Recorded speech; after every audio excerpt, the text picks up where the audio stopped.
Here with Glenville head coach Ted Ginn after a 42-21 state semifinal win over Canton South. Ted, you're making a second trip back to Canton. That Canton South team, obviously there was a lot of firsts with that team. Was there anything that stood out to you coming into the week preparing for them? Yes, the quarterback. Quarterback was great, man. You know, he was great tonight. We knew that we had to stop him, and we tried. You know, we didn't do bad, but he still performed like we thought he would. Yeah, he's a very elusive quarterback. You load the box on him, try to keep him bracketed in. Right. Ultimately, he did get away at times. But you guys turned it up early with the run game. Deshaunte got in there early. He made some big plays, a flea flicker play here at the down the end of the end zone.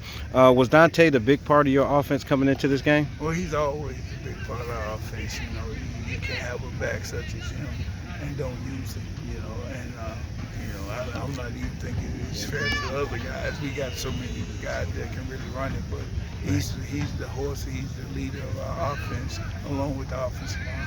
Yeah. Ted, if you come out of this game next week in Canton and you win that state title again, I don't think nobody in the Cleveland area, Northeast Ohio, can question what you've done for so many years. Is that something that's going on your mind when you go into that game? Yeah, absolutely. You know, I really noticed, and I came to know this year that the tournament is pretty rough for inner city kids.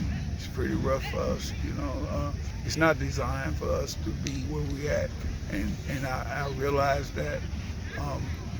But for them to do that again, you know, I think it's a win for a lot of people, even the people that came before me. You know, that probably didn't even have the opportunity to do it. So that means a lot to me if these kids can repeat, and for a lot of reasons. You know, we can go all the way back to the 50s, 60s, and 70s. You know, when it wasn't even possible. You know, it was unheard of. I don't think it's nobody in the state of Ohio or in the inner city school to ever go back to back in state titles in a tournament like that, because you know, we only deal with what we got.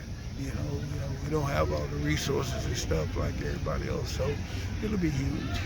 Well, I think, Ted, at the end of the day, what you've done at Glenville and what you've done these last couple of years, I think it's remarkable. I think you're an inspiration to many, and I hope you go into Canton, and I hope you got everything you need to walk out of there with a second championship and be a double champion in the city of Cleveland, man. Yes. Appreciate your time. Thank you. Coach again.